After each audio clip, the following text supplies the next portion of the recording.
నువ్వేమో 100 రోజుల్లో ఇస్తా అని బాండ్ పేపర్ మీద సంతకాలు పెట్టి 13 నెలలు నిండినా ఈ రోజు మహాలక్ష్మి పథకాన్ని రాష్ట్రంలో అమలు చేయలేదు.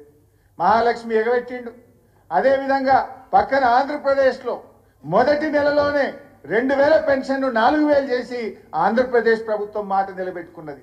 రేవంత్ రెడ్డి గారు ఆ రోజు అవ్వా నీ పింఛన్ ఎంత, ఇగో వచ్చే నెల ఇందిరమ్మ రాజ్యం రాగానే 4000 ఇస్తా అన్నాడు. ఎన్ని నెలలు కావాలి నాయన నీకు? వచ్చే నెలపై 13 నెలలు నిండినా ఇవాళ పక్కన ఆంధ్రప్రదేశ్లో 4000 ఇచ్చిండు. కానీ ఈ రేవంత్ రెడ్డి ఆసరా పెన్షన్దారులకు 40 లక్షల మంది అవ్వాతాతలకు 4000 పెన్షన్ ఇవ్వకుండా ఇచ్చే 2000 కూడా 2 నెలలు ఎగ్గొట్టి పాపాన్ని మూటగట్టుకున్నాడు ఈ రేవంత్ రెడ్డి. అంటే ఏం చేసినావు నువ్వు? ఏ వర్గానికి ఇచ్చిన మాట నిలుపుకున్నావని నేను అడుగుతా ఉన్నా. ఎస్సీ ఎస్టీ బీసీ రెసిడెన్షియల్ స్కూళ్లలో పిల్లల ఉసురు పోసుకున్నాడు. 60 మంది పిల్లలు చనిపోయింది. ఆ పిల్లలకు సరిగ్గా అన్నం పెట్టక ఆ పిల్లలందరూ ఆసుపత్రుల పాలు చేసినటువంటి ఘనత ఈ ఏడాది పాలనలో రేవంత్ రెడ్డికి దక్కుతుంది. అంటే ఈ రకంగా ఎగవేతలు ఒకవైపు చేస్తా ఉన్నాడు. ఇక కేటీఆర్ లాగా ఎవరు ప్రశ్నిస్తే వాళ్ళ మీద కేసు, మా సోషల్ మీడియా అక్క చెల్లెళ్ళు అన్నదమ్ముళ్ళు ప్రశ్నిస్తే వాళ్ళ మీద కేసులు, ఎవరు ప్రశ్నిస్తే వాళ్ళ మీద కేసులు పెట్టి ఇవాళ అణిచివేయాలనేటువంటి ప్రయత్నం చేస్తున్నాడు. ఏమన్నా సంక్షేమ పథకాలు ఏమైనా నాయన అంటే డబ్బులు లేవు అంటాడు.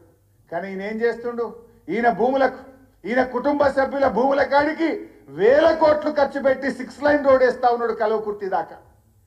ఈయన నేను మెట్రో రైల్ 50,000 కోట్లతో మెట్రో రైలు చేస్తా అంటుండు, ఎలివేటెడ్ కారిడార్స్ కడతా అంటుండు, 1,00,000 కోట్లతో మూసీ ప్రాజెక్టు కడతా అంటుండు.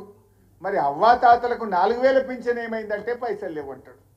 అరే రైతులకు 7,500 రైతు బంధు ఏమైందంటే పైసలు లేవంటాడు. మరి మూసీకి 1,00,000 కోట్లు ఆడికెళ్ళి వస్తున్నాయి నాయన నీకు? నువ్వు 50,000 కోట్లతో మెట్రో రైలు కడతా అంటున్నావు, దానికి పైసలు ఉంటాయి. అంటే బడా బడా కాంట్రాక్టర్లకు పైసలు ఇవ్వడానికి, ఢిల్లీకి కమిషన్లు పంపడానికి మాత్రం నీకు పైసలు వస్తాయి. ఇవాళ అవ్వ తాతలకు ఇవ్వడానికో, మా రైతులకు ఇవ్వడానికో, మా మహిళలకు ఇవ్వడానికి నీకు డబ్బులు లేవా అని నేను అడుగుతా ఉన్నా ఈరోజు ముఖ్యమంత్రిని. అంటే ఆయన నిజస్వరూపం ఇవాళ బయటపడతా ఉంది. దీన్ని మనం ప్రజల్లోకి తీసుకుపోవాల్సిన అవసరం ఉంది. ఇలా అప్పులను కూడా మాట్లాడిండు. మీరందరూ అసెంబ్లీలో చూశారు. ఈ రేవంత్ రెడ్డి ప్రభుత్వాన్ని అసెంబ్లీలోనే ఒప్పించి మెప్పిపించి నోరు మోయించిన అప్పుల గురించి.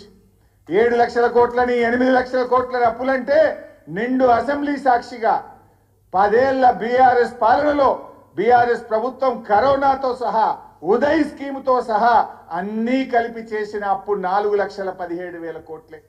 నువ్వు ఒక్క ఏడాదిలో 1,37,000 కోట్ల రూపాయల అప్పులు చేసినావు. అంటే దీన్ని బట్టి ఏమర్థమైంది? మనం ఏడాదికి 41,000 కోట్ల అప్పు చేస్తే రేవంత్ రెడ్డి 1,37,000 కోట్ల అప్పులు చేసిండు. ఇప్పుడు ఎవడు అప్పులు ఎక్కువ చేసినట్టు? అంటే నీ ఇష్టం ఉన్నట్టు నీ మంత్రులు, నీ మీడియా, నీ సోషల్ మీడియా అడ్డగోలు ప్రచారాలు చేస్తే అసెంబ్లీలోనే కడిగి పారేసినాం. కాంగ్రెస్ ప్రభుత్వం నోరు మూపించినాం. మళ్ళీ ఎవడన్నా అప్పుల గురించి దుష్ప్రచారం చేస్తే బిడ్డ లీగల్ నోటీస్ ఇస్తాం, కోర్టుకు పోతామని అసెంబ్లీలోనే చెప్పి ప్రభుత్వం నోరు మూయించినాం. తప్పైతే ఇప్పుడే చెప్పు, బయట మాట్లాడితే ఊరుకోం బిడ్డ అని చెప్పాల్సి వచ్చింది. అంటే ఇలా బీఆర్ఎస్ ప్రభుత్వం వరుసగా 2 ఏళ్లు కరోనా ఉన్న ఉదయ్ అప్పులు కేంద్ర ప్రభుత్వం బలవంతంగా మన మీద రుద్దినా మన ప్రభుత్వం ఏడాదికి 41,000 కోట్ల అప్పు చేస్తే రేవంత్ రెడ్డి ఒక్క సంవత్సరంలో 1,40,000 కోట్ల రూపాయలు అప్పు చేసిండు. ఇప్పుడు ఎవడరా ఆయన ఎక్కువ చేసింది? మేం చేసిన దాంట్లో కాళేశ్వరం కట్టినాం, పాలమూరు కట్టినాం, చెరువులు బాగా చేసినాం, జిల్లాకు మెడికల్ కాలేజీ కట్టినాం, కలెక్టరేట్లు కట్టినాం, గురుకుల పాఠశాలలకు పక్కా భవనాలు కట్టినాం, మేము ఇంటింటికి నల్లా పెట్టి నీళ్లు తాగిచ్చినాం, నిరంతరాయ విద్యుత్తునిచ్చినాం. మేము 40,000 కోట్లు చేస్తే ఇన్ని అభివృద్ధి కార్యక్రమాలు చేసినాం. నువ్వు 1,40,000 కోట్లు ఒక్క ఏడాదిలో చేసి నువ్వు చేసిన పని ఒక్కటన్నా ఉన్నదా అని అడుగుతున్నా.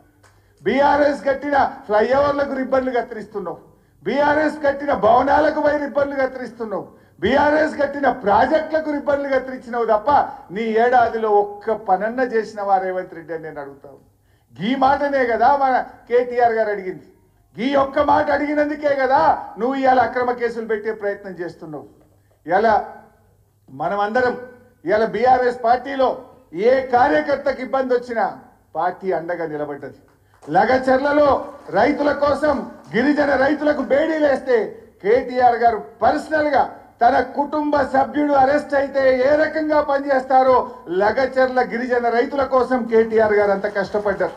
వారి బెయిల్ కోసం, వారిని విడుదల చేయడం కోసం వారి కుటుంబ సభ్యులను కూడా 3 సార్లు కలిసి ధైర్యాన్ని ఇచ్చి ఆ కుటుంబాలకు కూడా అండగా నిలబడి వాళ్ళను జైలు నుంచి గౌరవంగా బయటకు తేవడంలో ఒక పార్టీ వర్కింగ్ ప్రెసిడెంట్ గా ఆయన కృషి చేశారు.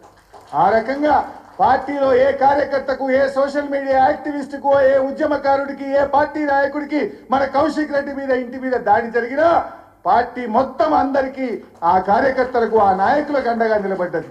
నేను ఇప్పుడు కూడా చెప్తున్నా, కేటీఆర్ గారు కూడా ఒక కార్యకర్తనే, కేటీఆర్ గారు కూడా పార్టీలో ఒక ఉద్యమకారుడే. ఇవాళ ఆయనకు ఆపదొస్తే కూడా మొత్తం పార్టీ కూడా వారికి అండగా నిలబడుతుంది. ఏ రకంగా అయితే ఒక నాయకుడి కోసం, ఒక కార్యకర్తకి ఇబ్బంది వస్తే నిలబడ్డమో, ఇవాళ కేటీఆర్ గారి మీద పెట్టిన కేసు ఆయన మీద పెట్టిన కేసు కాదు, ప్రశ్నించే గొంతు మీద పెట్టిన కేసు, ఉద్యమకారుడు మీద పెట్టిన కేసు. ఆయన గ్రాఫ్ పడిపోతుంది కనుక, రేవంత్ రెడ్డి ప్రభుత్వం రోజు రోజుకు దిగజారిపోతుంది కనుక ఇలాంటి కేసులు పెట్టి ప్రజల దృష్టి మరల్చాలనే ఒక కుట్రలో భాగంగానే కేటీఆర్ మీద కేసు తప్ప ఇది వ్యక్తిగతంగా ఆయన చేసిన తప్పు కాదు, నేరం అంతకంటే కాదు. ఈ రాష్ట్ర ఇమేజ్ పెంచడానికి, రాష్ట్ర ప్రతిష్ట పెంచడానికి, రాష్ట్ర గౌరవం పెంచడానికి ఆయన పనిచేస్తే ఒక అక్రమ కేసు పెట్టేటువంటి ప్రయత్నం చేస్తున్నాడు. ఎట్లయితే కేటీఆర్ గారు, బీఆర్ఎస్ పార్టీ ప్రతి నాయకుడికి, కార్యకర్తగా ఆపదొస్తే నిలబడ్డదో, యావత్ బీఆర్ఎస్ పార్టీ ఈ రోజు మానసికంగా, ధైర్యంగా కేసీఆర్ కు పూర్తిగా అండదండగా ఉంటాం.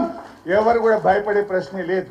ఏ నాయకుడికి ఆపదొచ్చినా, పార్టీలో ఏ కార్యకర్తగా ఆపదొచ్చినా ఈ పార్టీ ఒక కుటుంబం, ఈ కుటుంబం అంతా కలిసి పోరాడుతుంది, కలిసి అండగా నిలబడుతుందని చెప్పి మనవి చేస్తూ ఈ డైరీ ఆవిష్కరణ ఇంత అద్భుతంగా జరుపుకోవడం నాకు చాలా సంతోషంగా ఉంది. ఈ డైరీ కూడా ప్రింట్ చేసి ప్రతి నియోజకవర్గానికి 1000 డైరీలు మన ముఖ్య నాయకులకు, కార్యకర్తలకు కూడా పంపిస్తాం. అందరూ కూడా దీన్ని తప్పకుండా ఉపయోగించాలని చెప్పి కోరుతూ జై తెలంగాణ.